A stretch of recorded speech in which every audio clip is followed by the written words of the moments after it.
জনাব মোহাম্মদ নাহিদ ইসলাম, আপনার সময় 25 মিনিট। ধন্যবাদ আপনাকে। মাননীয় স্পিকার, আপনাকে ধন্যবাদ। মাননীয় স্পিকার, বক্তব্য ভেবেছিলাম শুরু করব অন্য বিষয় নিয়ে, কিন্তু আজকের অধিবেশনের দিনের আলোচনায় আমাদেরকে আরও বেশি অবাক করলেন মাননীয় অর্থমন্ত্রী। ফলে অর্থ সেক্টরের কিছু বক্তব্য দিয়ে আলোচনা শুরু করছি।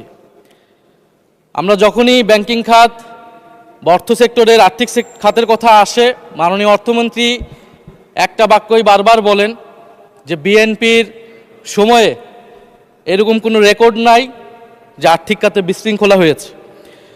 উনি কিছুক্ষণ আগে অস্বীকার করলেন যে বাংলাদেশ ব্যাংকের গভর্নর একটা রাজনৈতিক নিয়োগ, তাদের দলের নির্বাচন কমিটির সদস্য, এবং তিনি এটা অস্বীকার করলেন।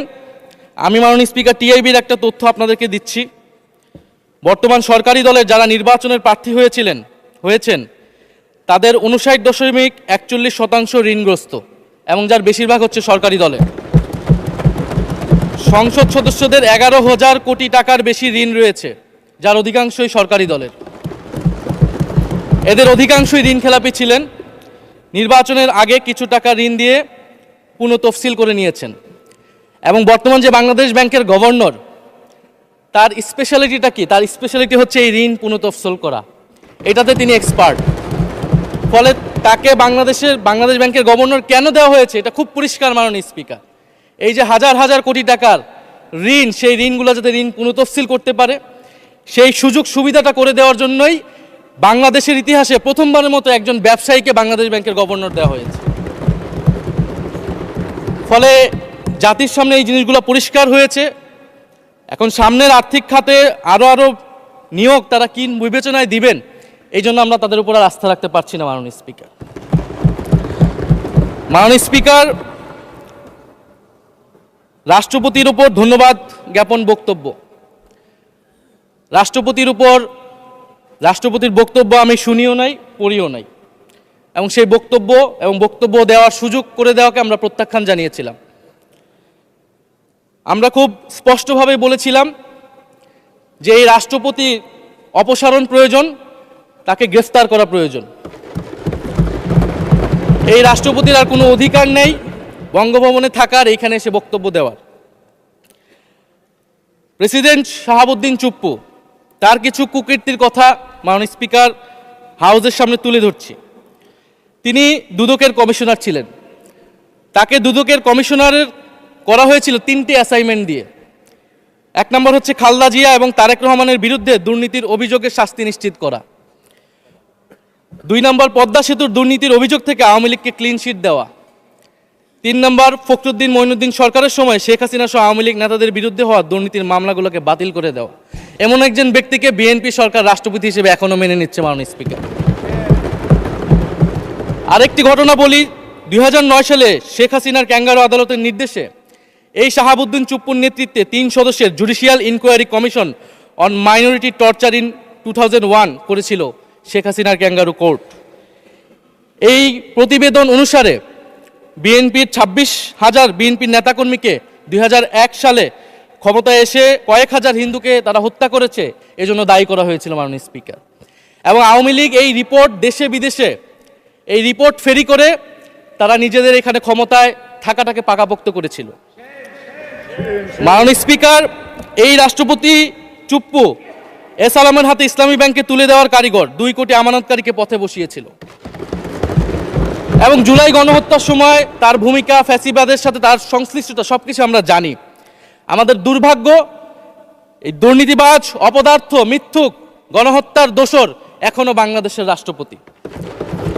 একটা আলোচনা কয়েকবার এসেছে যে রাষ্ট্রপতির অধীনে কেন শপথ নিয়েছি আমরা বলতে এখানে ব্যক্তিগতভাবে আমার কথাই বলেছে, কারণ আমি এখানে শপথ নিয়েছিলাম। তো মাননীয় স্পিকার, সেই সময়ের প্রেক্ষাপট আর এখনকার প্রেক্ষাপট কি এক? জুলাই গণ অভ্যুত্থানের পরে, 5ই আগস্টের পরে আমাদের সামনে 2টা অপশন ছিল। আমরা বলেছিলাম জাতীয় সরকার করতে হবে, সেই জাতীয় সরকারের প্রস্তাব বিএনপি নাকচ করে দিয়েছে। আমাদের সামনে আরেকটা অপশন ছিল ক্ষমতা আর্মির হাতে তুলে দেওয়া। যদি আমরা সেই দিকে আগাতাম আজকে তারা এখানে বসতে পারতেন কিনা মাননীয় স্পিকার সেটা সন্দেহ আছে। দেশের স্বার্থে, দেশের স্থিতিশীলতার স্বার্থে আমরা সেই সময় সরকারে গিয়েছিলাম, আমরা শপথ নিয়েছিলাম, কিন্তু বৈষম্যবিরোধী ছাত্র আন্দোলন খুব স্পষ্টভাবে 2024 সালে কিন্তু এই রাষ্ট্রপতির অপসারণ চেয়েছিল। সেই সময় সাংবিধানিক ধারাবাহিকতার কথা বলে রাষ্ট্রপতির পক্ষে অবস্থান নিয়েছিল বিএনপির মহাসচিব মির্জা ফখরুল আলমগীর সাহেব, তিনি নিজেই কথা বলেছিলেন। ফলে এখন তো একটা নির্বাচিত সরকার মাননীয় স্পিকার, এখন তো চাইলেই বিএনপি রাষ্ট্রপতি পরিবর্তন করতে পারে সরকার, এবং আমরা বিশ্বাস করি বিএনপিতে সেই ধরনের যোগ্য আস্থাভাজন ব্যক্তি নিশ্চয়ই রয়েছেন। এবং সরকার দলের সদস্যরা অনেকে গৌরবের সাথে বলেছেন যে যেই রাষ্ট্রপতি জিয়াউর রহমানের বিরোধিতা করেছেন সেই রাষ্ট্রপতি এখন জিয়াউর রহমানের প্রশংসা করছে। মাননীয় স্পিকার, গাধাকে দিয়ে আপনি হাল চাষ করিয়ে এটার মধ্যে কোনো বাহাদুরি নাই। এটা আপনাদের দেউলিয়ত্ব, সরকারের দেউলিয়াত্ব যে সরকার এখনো রাষ্ট্রপতি পরিবর্তন করতে পারছে না। মাননীয় স্পিকার, এই অধিবেশনের পুরোটা সময় জুড়ে আমরা সংস্কার, গণভোট, জুলাই সনদ, 72-এর সংবিধান নিয়ে অনেক কথা বলেছি। এবং একটা বিষয় আমার কাছে খুবই অদ্ভুত লেগেছে, কিছু মাননীয় সংসদ সদস্য তারা 72-এর সংবিধানকে 71-এর সাথে মিলিয়েছেন। মাননীয় স্পিকার, আমার জানা নেই আসলে তারা কোন বিবেচনা থেকে এটি মিলিয়েছেন। এটা তো সবসময় আওয়ামী লীগ মিলিয়েছে মাননীয় স্পিকার। তারা 72-এর সংবিধানকে 71-এর ফসল হিসেবে 71-এর চেতনার সাথে মিলিয়েছে। 72-এর মূলনীতিকে 71-এর মূলনীতি বলে 71-এর আদর্শ হিসেবে প্রচার করেছেন। আমরা তো সেটার বিরোধিতা করেছি মাননীয় স্পিকার সবসময়, এবং বিএনপির বহু নেতা এটার বিরোধিতা করেছে মাননীয় স্পিকার। 72-এর সংবিধানের ক্রিটিসিজম, সমালোচনা 72 সাল থেকেই বাংলাদেশে শুরু হয়েছিল। গত 16 বছর এই সমালোচনা তৈরি হয়েছিল। 72-এর সংবিধানের সমালোচনা মোটা দাগে 3টি। প্রথমত, এই সংবিধান স্বাধীন বাংলাদেশের নির্বাচিত প্রতিনিধিরা প্রণয়ন করে নাই। আমি সরকারি দলের মাননীয় সংসদ সদস্য ব্যারিস্টার নওশাদ জমির সাহেবের সাথে, ওনার সাথে আমি সহমত পোষণ করে বলতে চাই, একটা স্বাধীন দেশের শাসনতন্ত্র রচনা করার অধিকার, সুযোগ সেই দেশের নির্বাচিত প্রতিনিধিদের হওয়া উচিত। 72-এর সংবিধান রচনা করেছিল যারা 70-এর নির্বাচনে আইয়ুব খানের এলএফের অধীনে যারা নির্বাচিত হয়েছিল পাকিস্তানের শাসনতন্ত্র রচনা করার জন্য মাননীয় স্পিকার। দ্বিতীয়ত, এই 72-এর সংবিধান ইনহেরেন্টলি এটা একটা আনডেমোক্রেটিক কনস্টিটিউশন। একজন ব্যক্তির হাতে সকল ক্ষমতা অর্পণ করা হয়েছিল মাননীয় স্পিকার। সেই সময়ের শেখ মুজিবকে সামনে রেখে এই সংবিধান তৈরি করা হয়েছিল। একজন ব্যক্তির হাতে সংসদের ক্ষমতা, নির্বাহী বিভাগের ক্ষমতা, এমনকি বিচার বিভাগের ক্ষমতাও নানা কায়দা করে তার হাতে তুলে দেওয়া হয়েছিল মাননীয় স্পিকার। ফলে স্বৈরতন্ত্রের বীজ কিন্তু সেই 72-এর সংবিধান থেকে বাংলাদেশে শুরু হয়েছিল। এবং সবচেয়ে ইম্পর্টেন্ট, এই সংবিধান হচ্ছে মুজিববাদী আদর্শ দ্বারা রচিত হয়েছিল মাননীয় স্পিকার। 71-এর আদর্শ কিন্তু 4 নীতি ছিল না মাননীয় স্পিকার।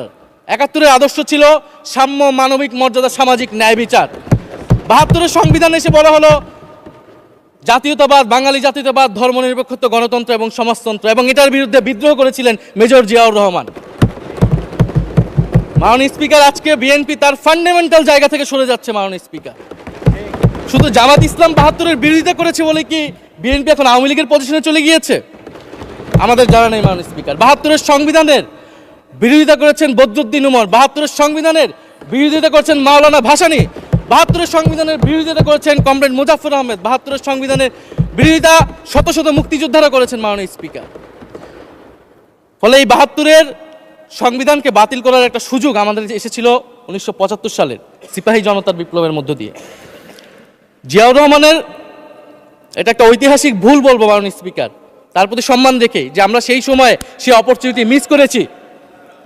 আমরা একটা গণপরিষদ দিয়ে নতুন সংবিধান করতে পারি না, এবং এই অপরচুনিটি আমরা এই 24-ও মিস করেছি এবং এখনো করতে যাচ্ছি মাননীয় স্পিকার। মাননীয় স্পিকার, 5ই আগস্টের পরে যখন সংস্কারের আলোচনা আসলো, বৈষম্যবিরোধী ছাত্র আন্দোলন তাদের পক্ষ থেকে আমরা বলেছিলাম আমরা নতুন সংবিধান চাই বা সংবিধান পুনর্লিখন চাই। বিএনপি বলেছিল তারা নির্বাচনের মাধ্যমে ক্ষমতায় যেতে চায়। ফলে 5ই আগস্টের পর থেকে রাস্তা দুটি আলাদা হয়ে গেছিল মাননীয় স্পিকার। তখন আমরা একটা মধ্যপন্থায় আসলাম যে আমরা সংস্কারে আসি। সেই জায়গা থেকে সংস্কার কমিশন ঐক্যমত সেখানে আলোচনা হলো। এখন সাংবিধানিক সংস্কার পরিষদ করার কথা গণভোটে বলা হলো, এখন বিএনপি সেই জায়গা থেকে সরে গিয়েছে। এখন বিএনপি যদি সেই জায়গা থেকে সরে যায়, আমাদেরকে পূর্বের জায়গায় ফেরত যেতে হবে। মাননীয় স্পিকার, সংবিধান পুনর্লেখনের দাবি আমাদেরকেও জানাতে হবে। তারা যদি ৭২-এর পক্ষে এরকম অটল অবস্থানে থাকে। জুলাই সনদ নিয়ে অনেক কথা হয়েছে মাননীয় স্পিকার। জুলাই সনদ, জাতীয় জুলাই সনদ, আমরা যেদিন স্বাক্ষর হয়েছিল, আমরা জাতীয় নাগরিক পার্টি সেদিন স্বাক্ষর অনুষ্ঠানে যাইনি মাননীয় স্পিকার, এবং পরবর্তীতে আমরা স্বাক্ষর করেছি বলা যায় না, আমরা সেখানে আমাদের কমেন্টটা দিয়ে এসেছিলাম মাননীয় স্পিকার। জুলাই জাতীয় সনদ, জুলাই গণ অভ্যুত্থানের পরবর্তীতে এত কষ্টের যে ফসলটাকে, সেইটাকে মাননীয় স্পিকার নোট অফ ডিসেন্ট দিয়ে সেটাকে কলুষিত করে ফেলা হয়েছে। যেদিন জুলাই জাতীয় সনদ স্বাক্ষর হয়, সেদিন জুলাই জাতীয় সনদের মেজর সংস্কারগুলোতেই পাশে একটা নোট লেখা হয়েছে যে কোনো রাজনৈতিক দল বা জোট তাদের নির্বাচনী ইস্তিহার উল্লেখপূর্বক যদি জনগণের ম্যান্ডেট লাভ করে, তাহলে তারা সেই মতো ব্যবস্থা গ্রহণ করতে পারবে। তাহলে যেই দল নির্বাচনে জয়ী হবে, তারা তাদের ইস্তেহার অনুযায়ী সবকিছু করবে মাননীয় স্পিকার। এটার জন্য ঐক্যমতের কোনো প্রয়োজন হয় না। আপনি যদি নির্বাচনে জিতে আপনার ইস্তিহার মতোই সবকিছু করবেন, তাহলে আপনার সাথে আমার কিসের ঐক্যমত, কিসের আলোচনা? এবং সেই নোটগুলো কিভাবে লেখানো হয়েছে, কিভাবে বল প্রয়োগ করে, শক্তি প্রয়োগ করে ঐক্যমত কমিশনকে চাপ দিয়ে লেখানো হয়েছে মাননীয় স্পিকার, এটা ঐক্যমত কমিশনের আমি মনে করি এখন বলার সুযোগ হয়ে এসেছে, সময় এসেছে। ফলে জুলাই জাতীয় সনদকে আমরা একসেপ্ট সেই সময় করতে পারি নাই, এবং মাননীয় স্বরাষ্ট্রমন্ত্রীর ভাষাকে ধার করে আমি বলতে চাই যে জুলাই জাতীয় সনদ এক অন্তহীন প্রতারণার দলিলে পরিণত করেছে মাননীয় স্পিকার বিএনপি এটাকে। এবং ৭২-এর সংবিধানকে আওয়ামী লীগ দলীয় ইস্তেহারে পরিণত করেছিল, কলুষিত করেছিল, এবং জুলাই জাতীয় সনদকে বিএনপি কলুষিত করেছে, দলীয় ইস্তেহারে পরিণত করেছে মাননীয় স্পিকার। আপনি বলছেন জুলাই জাতীয় সনদ, তারপরে আপনি দেখাচ্ছেন হচ্ছে আমার দলীয় ইস্তিহার, তাহলে এখানে তো কোনো ঐক্যমতের সুযোগ নাই। এরপরে আসলো গণভোট। গণভোটের আদেশ নিয়ে সমালোচনা আছে, এবং এই সমালোচনা আমরাও করেছি যে রাষ্ট্রপতি এই ধরনের অর্ডার দিতে পারে কিনা। কিন্তু গণভোটটাকে সবাই মেনে একটা কনসেনসাসের ভিত্তিতেই তো আমরা এই গণভোটে সবাই মিলে অংশগ্রহণ করলাম মাননীয় স্পিকার। বিএনপি এবং তৎকালীন বিএনপির বর্তমান মাননীয় প্রধানমন্ত্রী এবং চেয়ারপারসন, তিনি নিজেও সংস্কারের পক্ষে, হ্যাঁ পক্ষে ভোটে প্রচারণা করেছেন। ফলে আপনাদের ইলেকশনের আগে এটা পরিষ্কার করা প্রয়োজন ছিল যে এই গণভোট আপনারা মানেন না, এই গণভোটে হ্যাঁ বা না জিতুক এটার সাথে আপনাদের কোনো সম্পর্ক নাই। ওনারা কিন্তু মাননীয় স্পিকার সেটা করেননি। ফলে জুলাই গণভোট এটা রাজনৈতিক সিদ্ধান্ত এবং গণরায়। মাননীয় স্বরাষ্ট্রমন্ত্রী তিনি নিজেই সেই সময় বলেছেন যে গণরায় হচ্ছে সার্বভৌম ক্ষমতা, জনগণের রায় আসলে সেটা সকলেই মেনে নিতে বাধ্য হবে, এমনকি যদি সেটার বিরুদ্ধেও কেউ বিজয়ী হয় তারাও সেটা মেনে নিতে বাধ্য হবে। ফলে আমরা মনে করি যে এই গণভোট অনুসারে যে সাংবিধানিক সংস্কার পরিষদ, অতি দ্রুত সময়ের মধ্যে সাংবিধানিক সংস্কার পরিষদ গঠন করা উচিত, এর সুরাহা করা উচিত। আমরা তো মাননীয় স্পিকার অনেক দূর সরে এসেছি, নতুন সংবিধানের জায়গা থেকে সরে আস্তে আস্তে আমরা কোথায় আসলাম? আমরা খুবই সামান্য কিছু দাবি এখানে এসেছে, জুলাই জাতীয় সনদ বা গণভোট যেটাই বলেন না কেন, যে একটা উচ্চকক্ষ হবে ভোটের অনুপাতে, তত্ত্বাবধায়ক সরকার হবে। এই তত্ত্বাবধায়ক সরকার নিয়েই তো এত ঝামেলা, গত 16 বছরের এত আন্দোলন। কিভাবে নিয়োগ হবে, এই নিয়োগটা আমাদেরকে জানতে হবে মাননীয় স্পিকার। নির্বাচন কমিশনার এবং সাংবিধানিক প্রতিষ্ঠানগুলোতে কিভাবে নিয়োগ হবে, একটা নির্দলীয় এবং গ্রহণযোগ্য নিয়োগ আমরা কিভাবে করতে পারি, যেটা দেশকে বিভাজিত করবে না, বিরোধী দলের উপরে বিরোধী দলের অধিকার ক্ষুণ্ণ করবে না, এবং সবচেয়ে গুরুত্বপূর্ণ বিচার বিভাগ পৃথকীকরণ মাননীয় স্পিকার। এগুলা আমরা 5ই আগস্টের পরে আসমান থেকে বলি না, এগুলা গত 16 বছর আলোচনা হয়েছে। বিএনপির 31 দফায় আলোচনা ছিল, আরও অনেক রাজনৈতিক দলের আলোচনাতে, সংস্কারের আলোচনা থেকেই আমরা মাননীয় স্পিকার ধার করেছিলাম। হ্যাঁ, বিচার বিভাগ এই মুহূর্তে পৃথকীকরণ বা বিচার বিভাগের স্বাধীনতা নিয়ে কনসার্ন আছে, কারণ আওয়ামী লীগের নিয়োগকৃত অনেক বিচারক মাননীয় স্পিকার এখনও রয়ে গেছে বিচারালয়ে, যারা এই জামিনগুলো করিয়েছে ফ্যাসিস্টদের। কিন্তু সেটার একটা সুরাহা আপনারা করেন, আমরা সহযোগিতা করব, কিন্তু তারপরে তো বিচার বিভাগের স্বাধীনতা মাননীয় স্পিকার নিশ্চিত করতে হবে। গুম এবং মানবাধিকার অধ্যাদেশ বাতিল করলেন, আপনারা বলছেন ভালো আইন নিয়ে আসবেন, তো ভালো আইন যতক্ষণ পর্যন্ত আনতে পারছেন না ততক্ষণ পর্যন্ত মাননীয় স্পিকার আপনাদের সমালোচনাটা সহ্য করতে হবে। আপনারা ভালো আইন নিয়ে আসুন এবং অতি দ্রুত সময়ের মধ্যে নিয়ে আসুন, আমরা দেখি। মাননীয় স্পিকার, এই সংসদে, এই অধিবেশনে আরেকটি বিষয় বারবার এসেছে, সেটা হচ্ছে মুক্তিযুদ্ধ এবং জুলাই গণ অভ্যুত্থান। মুক্তিযুদ্ধকে মাননীয় স্পিকার আমরা শ্রদ্ধা করি। আমরা মনে করি এই প্রজন্ম যারা জুলাই গণ অভ্যুত্থানে অংশগ্রহণ করেছি, জুলাই গণ অভ্যুত্থানের মধ্য দিয়ে মুক্তিযুদ্ধের নতুন রূপ তৈরি হয়েছে, মুক্তিযুদ্ধের নবায়ন হয়েছে। মাননীয় স্পিকার, ফলে মুক্তিযুদ্ধের সাথে জুলাই গণ অভ্যুত্থানের কোনো সাংঘর্ষিক অবস্থান নেই।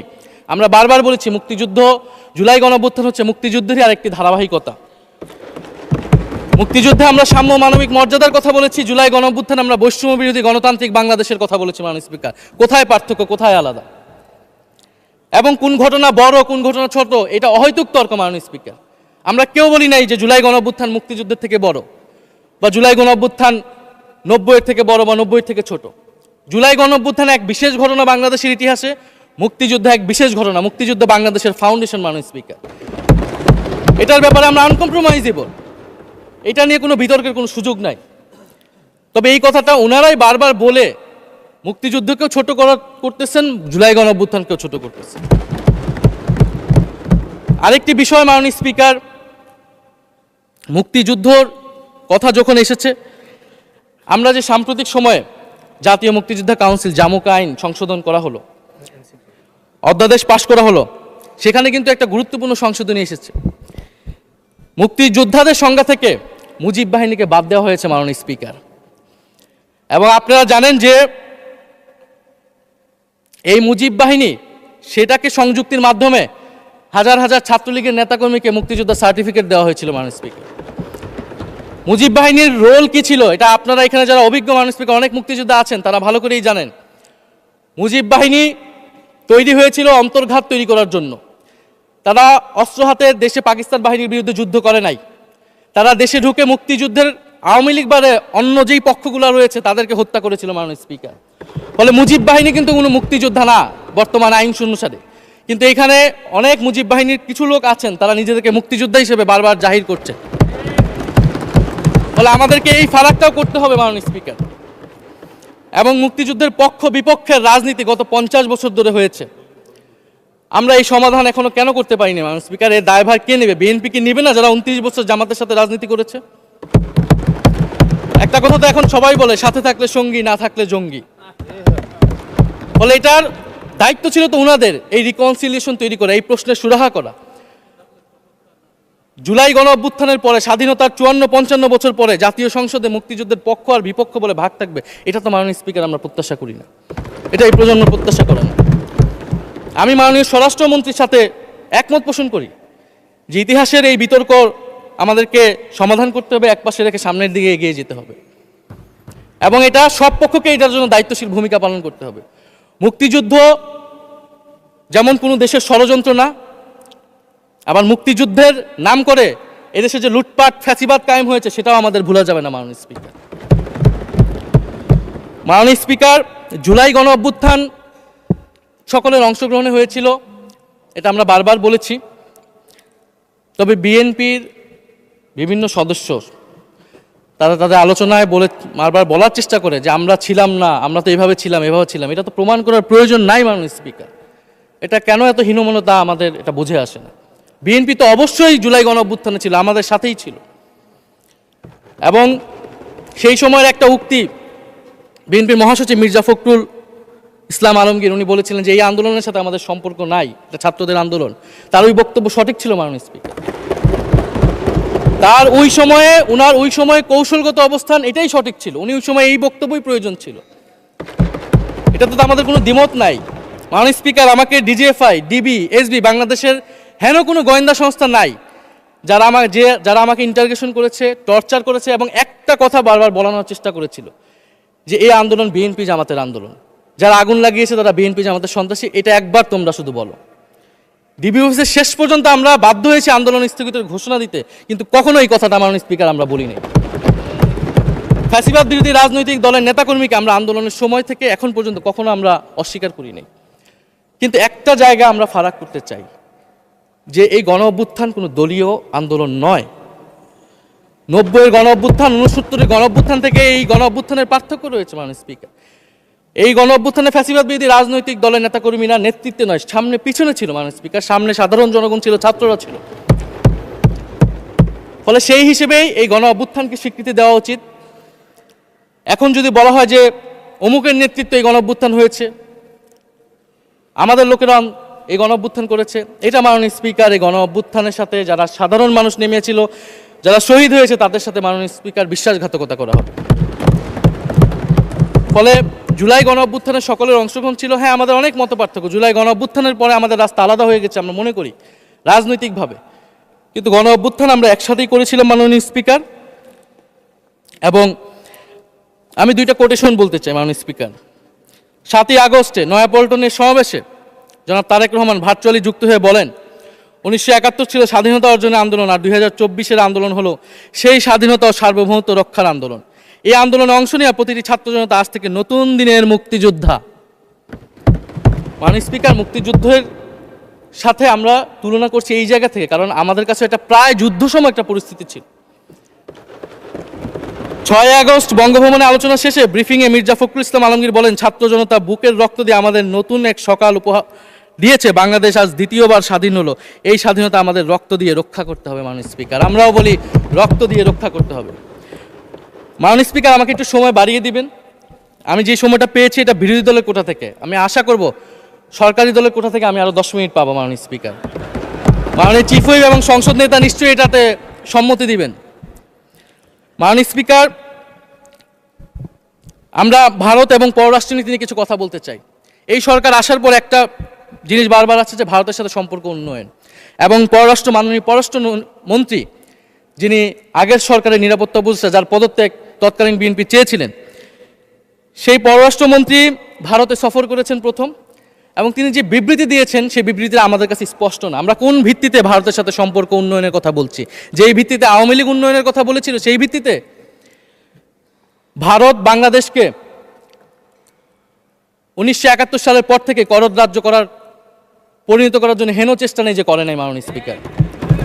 সীমান্তে হত্যাকাণ্ড এখনো হচ্ছে, আমরা নদীর পানি হিস্সা পাচ্ছি না, এবং নতুন করে যেটা হচ্ছে যে বর্ডারে বাংলাদেশি বলে বিভিন্ন মানুষকে পুশিং করা হচ্ছে। 2025 সালে 2 মাসে 4000 মানুষকে বাংলাদেশে পুশিং করেছে ভারত, ইন্ডিয়ান এক্সপ্রেস অনুযায়ী। মাননীয় স্পিকার, এক ভয়ঙ্কর সংকট সামনের দিনে আমাদের দিকে কিন্তু আসতে যাচ্ছে। এবারে পশ্চিমবঙ্গের ইলেকশন হলো মাননীয় স্পিকার, নির্বাচনের কয়েকদিন আগে ভোটার তালিকা থেকে অন্তত 30 লক্ষ জীবিত ভোটারকে বাদ দেওয়া হয়েছে। এদের অধিকাংশ হচ্ছে মুসলিম এবং মতুয়া সম্প্রদায় মাননীয় স্পিকার। এবং NRC-CA তারা করেছে, বাংলাভাষী মুসলমানদেরকে তারা বাংলাদেশি বলে বিতাড়িত করছে এবং বাংলাদেশে পুশিং করার চেষ্টা করছে।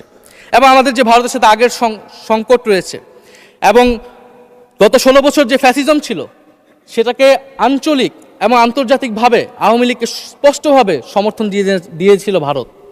এবং এখনও জুলাইয়ের গণহত্যাকারী খুনি শেখ হাসিনা, ওসমান হাদির হত্যাকারীরা সবাই ভারত তাদেরকে আশ্রয় দিয়েছে। ফলে ভারতের সাথে এই বিষয়গুলো নিয়ে আমাদের সরকার কি কথা বলেছে এটা মাননীয় স্পিকার আমরা জানতে চাই। ভারতের সাথে সম্পর্ক আমরা উন্নয়ন করতে চাই, ভারত আমাদের প্রতিবেশী দেশ, কিন্তু মর্যাদার ভিত্তিতে, সাম্যের ভিত্তিতে এই সম্পর্ক হতে হবে মাননীয় স্পিকার। ভারত শুধু আওয়ামী লীগের সাথে সম্পর্ক তৈরি করে এই দেশকে নিয়ন্ত্রণ করার চেষ্টা করছে, সেই দিনকে সে কবর রচনা করতে হবে মাননীয় স্পিকার। ফলে এটা আমরা বুঝতে পারতেছি না ভারত বিএনপির সাথে বা বর্তমান সরকারের সাথে তার সম্পর্কের ভিত্তিটা কি, এবং বর্তমান সরকার আমার এই কথাগুলো যেগুলো আমি বললাম সেগুলো নিয়ে ভারতের সাথে কথা বলেছে কিনা মাননীয় স্পিকার। মাননীয় স্পিকার, দুর্নীতি নিয়ে অনেক কথা হয়, আমি ঋণ খেলাপির পরিসংখ্যানগুলো দিলাম, এবং নির্বাচনের বিধান অনুযায়ী ঋণ খেলাপিকে নির্বাচনে প্রার্থী হতে পারবে না, কিন্তু আমরা দেখলাম নির্বাচনের আগে কিছু টাকা পরিশোধ করে ঋণ পুনঃতফসিল করে তারা সংসদ সদস্য বেশি আসতেন মাননীয় স্পিকার। মাননীয় স্পিকার, আমি কিছু সংখ্যা বলছি। 1700 কোটি টাকা, 765 কোটি টাকা, 679 কোটি টাকা, 621 কোটি টাকা, 201 কোটি টাকা, 182 কোটি টাকা, 97 কোটি টাকা। মাননীয় স্পিকার, এগুলো আমাদের সংসদ সদস্য যারা তাদের ঋণ রয়েছে মাননীয় স্পিকার। এবার আমি নাম বললাম না, কিন্তু পরের সেশনে কিন্তু মাননীয় স্পিকার আমি নাম ধরেই কথা বলবো, এগুলো ফ্যাক্ট, এবং এখনো 2 জন আসতে পারে নাই এই কারণে। এখন দুর্নীতির বিরুদ্ধে তো যুদ্ধ ঘোষণা হয়েছে, এখন এই ঋণগুলো কবে বাংলাদেশের জনগণ ফেরত পাবে, বাংলাদেশের ব্যাংক ফেরত পাবে মাননীয় স্পিকার, এটা আমরা জানতে চাই। মাননীয় স্পিকার যদি সময় একটু বাড়িয়ে দেন। হ্যাঁ, মাননীয় সদস্য, আপনি আবেদন জানিয়েছিলেন, এর মধ্যে ট্রেজারি বেঞ্চের যে চিফ হুইপ আছেন, মাননীয় চিফ হুইপ, উনি আমাকে জানিয়েছেন ওনার সময় 20 মিনিট বরাদ্দ ছিল, সেখান থেকে 5 মিনিট উনি কর্তন করে আপনাকে দিয়েছেন। তো আপনি 5 মিনিটের মধ্যে দয়া করে শেষ করবেন। থ্যাংক মাননীয় ইউ। স্পিকার, আর মাননীয় প্রধানমন্ত্রীর থেকে আরও 5 মিনিট আমি রিকোয়েস্ট করছি মাননীয় স্পিকার। আর যদি 5 মিনিটে শেষ করতে পারে আমি শেষ করে দিব, কোনো সমস্যা নেই। মাননীয় স্পিকার, ফলে আমরা দুর্নীতির কথা বলা হচ্ছে, 16 বছরে আওয়ামী লীগের যে দুর্নীতি, সেই দুর্নীতি থেকেও বড় হয়ে গেছে অন্তর্বর্তী সরকারের সময়ে ছাত্র সমন্বয়করা কী দুর্নীতি করেছে মাননীয় স্পিকার। ছাত্র সমন্বয়করা খুবই খারাপ, তারা মন্ত্রণালয়ে ঘুরেছে, দুর্নীতি করেছে, কিংস পার্টি করেছে। তো মাননীয় স্পিকার, গত আওয়ামী লীগের আমলে 16 বছরের দুর্নীতির বিচার ওনারা কিভাবে করবেন সেইটা মাননীয় স্পিকার ওনাদের বলা উচিত জনগণের সামনে। এবং আরও ভালো হয় যদি 2001 থেকে 6 সাল পর্যন্ত মাননীয় স্পিকার যে দুর্নীতির অভিযোগগুলো এসেছিল সেটারও একটা স্বচ্ছ তদন্ত মাননীয় স্পিকারের বর্তমান সরকার করে। দুর্নীতি কেউ না কেউ তো করেছে, কারা করেছে তাদের নাম বাংলাদেশের জনগণের সামনে উন্মুক্ত করা হোক, কারণ সেটার জন্যই তাদেরকে ভোগান্তি পোহাতে হয়েছে 1/11 ষড়যন্ত্রের মাধ্যমে। বর্তমান প্রধানমন্ত্রী, তাকেও কিন্তু দুর্নীতির মিথ্যা অভিযোগ দিয়ে মাননীয় স্পিকার তার বিরুদ্ধে মামলা করা হয়েছিল। মাননীয় স্পিকার, মাননীয় স্বরাষ্ট্রমন্ত্রীর দৃষ্টি আকর্ষণ করছে, একটু আইন শৃঙ্খলা নিয়ে কথা বলি। 2 মাসে বিএনপির হাতে খুন হয়েছে 31 জন, ধর্ষণের ঘটনা ঘটেছে 14টি, বিএনপির চাঁদাবাজির খবর এসেছে 83টি, হামলার ঘটনা এসেছে 154টি। এর একটিতেও সরকার কার্যকর কোনো ব্যবস্থা গ্রহণ করেনি। মাননীয় স্পিকার, শাহবাগ থানার সামনে ঢাকা বিশ্ববিদ্যালয়ের সাংবাদিক সমিতির কয়েকজন সদস্যকে বেধড়ক মারধর করেছে ছাত্রদলের নেতাকর্মীরা, এবং এটার এখনো কোনো মামলা নেয়নি। মাননীয় স্বরাষ্ট্রমন্ত্রী যদি জানান এই মামলাটা কেন নেওয়া হচ্ছে না। থানার ভিতর প্রবেশ করে ওসির রুমে ডাকসুর 2 জন নির্বাচিত প্রতিনিধিদের উপর হামলা করা হয়েছে। মাননীয় স্পিকার, ঢাকা বিশ্ববিদ্যালয়ের সাংবাদিক সমিতি, মাননীয় স্পিকার আপনি জানেন আপনি ঢাকা বিশ্ববিদ্যালয়ের ছাত্র, মহসিন হলের, আমিও মহসিন হলের ছাত্র। মাননীয় স্পিকার, ঢাকা বিশ্ববিদ্যালয়ের সাংবাদিক সমিতির একটা বড় ভূমিকা আছে বাংলাদেশের গণতান্ত্রিক আন্দোলনগুলোতে, আমাদের বিশ্ববিদ্যালয়ের গণতান্ত্রিক আন্দোলনগুলোতে। মাননীয় স্পিকার, মাজার হামলা নিয়ে কিছু কথা বলতে চাই। এই সরকারের আমলেও আমরা দেখলাম যে কুষ্টিয়ায় মাজারে হামলা করে একজনকে হত্যা করা হয়েছে। মাননীয় স্পিকার, এটা আমরা নিন্দা এবং প্রতিবাদ জানাই।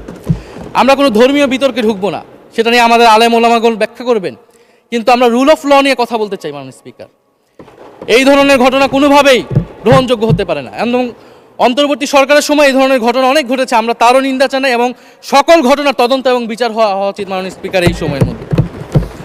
মাননীয় স্পিকার, জঙ্গিবাদ নিয়ে নতুন করে কথা আসছে, সরকারের প্রতি অনুরোধ থাকবে আপনারা একটু সমন্বয় করে বক্তব্য দিন। স্বরাষ্ট্রমন্ত্রী বলছেন জঙ্গিবাদ নেই, আবার মাননীয় প্রধানমন্ত্রীর উপদেষ্টা বলছেন জঙ্গিবাদ আছে, জঙ্গি আছে। তো ওনাদের বক্তব্যটা পরিষ্কার হলে আমরাও এই বিষয়ে আমাদের অবস্থান বা বক্তব্যটা পরিষ্কার করতে পারবো। তবে একটা জিনিস, যে জঙ্গিবাদের বিরুদ্ধে আমাদের 0 টলারেন্স মাননীয় স্পিকার। এটা বাংলাদেশের সিকিউরিটি প্রশ্ন, এবং এটা সরকার এককভাবে ডিল করতে পারবে না, এটা জাতীয় ঐক্য লাগবে, এবং সরকারকে আমরা সর্বাত্মকভাবে সহযোগিতা করবো এই বিষয়ে। তবে বিগত আমলের মতো এবং ওয়ারেন্ট টেররের প্রজেক্ট হিসেবে যাতে বাংলাদেশে কোনো জঙ্গিবাদের নাটক না হয় মাননীয় স্পিকার, এটাও আমাদের মাথায় রাখবে। মাননীয় স্পিকার, আমাদের দেশের প্রধান একটা জনগোষ্ঠী হচ্ছে কৃষক, আমরা সবাই কৃষক পরিবারের সন্তান। সরকার কৃষি কার্ড দিচ্ছে, এটা সরকারকে সাধুবাদ জানাই। তবে সরকার গত বছরের যে দামে কৃষক থেকে ধান এবং চাল কিনেছে, এই বছর ঠিক একই দামে কৃষক থেকে ধান কিনছে, এটার ফলে কৃষকদের কিন্তু মাননীয় স্পিকার লোকসান হচ্ছে। ডিজেলের দাম বৃদ্ধি হয়েছে, সেচ খরচ, সার, বীজ, শ্রমিক মজুরি সব মিলিয়ে মাননীয় স্পিকার বড় মৌসুমে ধানের উৎপাদন খরচ উল্লেখযোগ্যভাবে বেড়েছে। একদিকে কৃষি কার্ড দিবেন, আরেকদিকে ধানের ন্যায্য মূল্য আপনারা কৃষককে দিবেন না, এটা মাননীয় স্পিকার কোনো সমাধান বলে আমরা মনে করি না। মাননীয় স্পিকার, আমরা জুলাই গণহত্যার বিচার নিয়ে মাননীয় আইনমন্ত্রীকে এখন পর্যন্ত কোনো ব্রিফিং মাননীয় সংসদে করতে শুনি নাই, হয়তো আমার মিস হয়ে যেতে পারে। আমরা আশা করব উনি প্রতি অধিবেশনে সংসদে এবং সংসদের বাইরে আমাদের ট্রাইব্যুনালের চিফ প্রসিকিউটর আছেন, মাননীয় আইনমন্ত্রীর থেকেও আমরা জুলাই গণহত্যার বিচার প্রক্রিয়া কতটুকু আগাচ্ছে, কিভাবে আগাচ্ছে, এটা নিয়ে আমরা স্বচ্ছ বক্তব্য ওনাদের কাছ থেকে, সরকারের কাছ থেকে মাননীয় স্পিকার আশা করি। আমরা আশা করি মাননীয় স্পিকার যে জুলাই যারা শহীদ হয়েছিলেন, শহীদ পরিবারদের যে সকল সুযোগ সুবিধা দেওয়া হয়েছিল অন্তর্বর্তী সরকার থেকে, সেই সব কিছু অব্যাহত থাকবে এবং বর্তমান সরকার সেটা আরও বৃদ্ধি করবে মাননীয় স্পিকার, শহীদ পরিবার এবং আহত যোদ্ধাদের জন্য। মাননীয় স্পিকার, আর 2 মিনিট যদি বৃদ্ধি করতেন আমি শেষ করে দেব। 2 মিনিট। জি, 2 মিনিট বৃদ্ধি করা হলো। মাননীয় স্পিকার, আমরা এই জুলাই গণ অভ্যুত্থানে এই প্রজন্ম কর্মসংস্থানের বড় একটা দাবি নিয়ে কিন্তু মাননীয় স্পিকার চাকরির আন্দোলন থেকে আন্দোলনটা শুরু হয়েছিল। ফলে আমরা আশা করব এই সরকারের সময় কর্মসংস্থানের সুরাহা হবে এবং সেটার জন্য আর্থিক খাতে দুর্নীতি বন্ধ করতে হবে, বিনিয়োগ আনতে হবে এবং চাকরিতে স্বজনপ্রীতি, দুর্নীতি এগুলো একদম বন্ধ করতে হবে মাননীয় স্পিকার, সরকারি চাকরিতে বিশেষত। মাননীয় স্পিকার, একটা বিষয় যে সরকার এখন বলে দিচ্ছে যে বিরোধী দল কীভাবে কথা বলবে, কীভাবে বিরোধিতা করবে এবং বিরোধী দলের পতনও হয়ে যাবে, এরকম কথা মাননীয় স্পিকার সংসদে আমাদের শুনতে হচ্ছে। তো বিরোধী দল তো মাননীয় স্পিকার সরকারের প্রেসক্রিপশন অনুযায়ী বিরোধিতা করবে না, সরকারের শিখিয়ে দেওয়ার প্রয়োজন নাই কিভাবে কথা বলবে, কিভাবে বিরোধিতা করবে। বিরোধী দল বিরোধিতা করবে, সমালোচনা করবে, জনগণ এটা ঠিক করবে বিরোধী দলকে কতটুকু সমর্থন দিবে কি দিবে না। এবং বিরোধী দলের রাজনীতি মাননীয় স্পিকার বিএনপি করেছে, আমরা দেখেছি, তখন ছোট ছিলাম। মাননীয় স্পিকার, আমি যখন ইন্টারমিডিয়েটে পড়ি, খালেদা জিয়া তখন গ্রেফতার হন এবং তার পরের দিন আমার বাবা রাজনৈতিক মামলায় গ্রেফতার হন। আমার মা আমাকে নিয়ে থানায়, কোর্টে এবং কারাগারে আমি আমার মায়ের সাথে ঘুরেছি মাননীয় স্পিকার। আমি জানি আমার এই অভিজ্ঞতা বাংলাদেশের লাখ লাখ মানুষের, ফ্যাসিবাদ বিরোধী আন্দোলন, রাজনৈতিক কর্মী যারা রয়েছে তাদের সকলের একই অভিজ্ঞতা মাননীয় স্পিকার। মাননীয় স্পিকার, সেই অভিজ্ঞতা থেকেই বিশ্ববিদ্যালয়ে যখন এসেছি প্রথম, মনে হয়েছে যে এই প্রজন্ম হিসেবে আমাদের একটা দায়বদ্ধতা আছে। আমার সামনে একজন স্বৈরশাসক থাকবে, বাংলাদেশের একজন ছাত্র হিসেবে আমি এটা মেনে নিতে পারিনি মাননীয় স্পিকার প্রথম বর্ষ থেকে। সেই জায়গা থেকে কাজ করেছি জুলাই গণ অভ্যুত্থানে। মাননীয় স্পিকার, আমি আমার এলাকা নিয়ে শুধু শেষ করব, সবাই যেহেতু এলাকা নিয়ে কথা বলে প্রথম আসলে, আমি মাননীয় প্রধানমন্ত্রীর প্রতিবেশী, ঢাকা 17-এর প্রতিবেশী হচ্ছে ঢাকা 11 মাননীয় স্পিকার। সংসদে সরকার দল এবং বিরোধী দলের যেই পরিমাণ বৈষম্য, ঢাকা 17 এবং ঢাকা 11-এর একই পরিমাণ মাননীয় স্পিকার বৈষম্য। ফলে উনি যাতে এই বৈষম্য দূর করেন এবং ঢাকা 11-র জন্য যদি মাননীয় সদস্য 2 মিনিট চেয়েছিলেন, শেষ হয়ে গেছে। আর 2 মিনিট দেওয়া হলো, 2 মিনিটের মধ্যে শেষ করে ফেলেন প্লিজ। স্পিকার, ধন্যবাদ আপনাকে। ফলে এই বৈষম্য উনি সংসদেও দূর করবেন, সংসদেও দূর হবে এবং আমার এলাকাও সেই উন্নয়ন কার্যক্রম হবে। ঢাকা 11 এই গণ অভ্যুত্থানের অন্যতম হট স্পট ছিল রামপুরা, বাড্ডা, ভাটারা এলাকা মাননীয় স্পিকার, যেখানে অনেক প্রাইভেট বিশ্ববিদ্যালয়, মাদ্রাসা, তারা সকলে এসে কিন্তু ফ্যাসিস্টদেরকে প্রতিহত করেছিল এবং এই অত্র এলাকার নানান সমস্যা। তো সরকারের জায়গা থেকে আমি আশা করব, আমি হয়তো অনেক সমালোচনা করতে পারি, অনেক ভুল ত্রুটি থাকতে পারে, যেহেতু নতুন এসেছি কথা বলছি। তো সেই জায়গা থেকে যাতে আমার এলাকার প্রতি কোনো বিরূপ মনোভাব না থাকে, কোনো বৈষম্য যাতে না হয় মাননীয় স্পিকার। আপাতত ওনারা ওইখানকার যিনি পরাজিত প্রার্থী, তাদেরকে দিয়েই বিভিন্ন উন্নয়ন কার্যক্রম করছে প্রশাসক, এই সিটি কর্পোরেশনের প্রশাসক। তা আমার ক্রেডিটের দরকার নাই, কিন্তু উন্নয়ন হলেই মাননীয় স্পিকার চলবে। মাননীয় স্পিকার, আমি সর্বশেষ বলতে চাই, এই প্রথম অধিবেশনে বিশ্ববিদ্যালয় জীবনে ঢাকা বিশ্ববিদ্যালয়ের অনেক স্বপ্ন নিয়ে গিয়েছিলাম। প্রথম মাসে মাননীয় স্পিকার হতাশ হয়েছিলাম, যখন দেখেছি হলের সিস্টেম, যখন দেখেছি বিশ্ববিদ্যালয়ের সিস্টেম। এবং এই সংসদে মাননীয় স্পিকার প্রথম অধিবেশনে আমি অনেক হতাশ হয়েছি। সরকারি দলের সদস্যরা যেভাবে স্তুতি করেছে, যেভাবে সংবিধান সংস্কার পরিষদকে বাতিল করে দেওয়া হয়েছে, যেভাবে গণভোটকে অস্বীকার করেছে, মাননীয় স্পিকার, আমি আশা করব আমাদের এই হতাশা অতি দ্রুতই শেষ হবে এবং আমরা যেই কমিটমেন্ট জনগণের কাছে করেছি সেই সকল প্রতিশ্রুতি আমরা রক্ষা করে সামনের দিকে এগিয়ে যেতে পারবো। মাননীয় স্পিকার, আপনাকে ধন্যবাদ, এই হাউসের সকলকে ধন্যবাদ মাননীয় স্পিকার।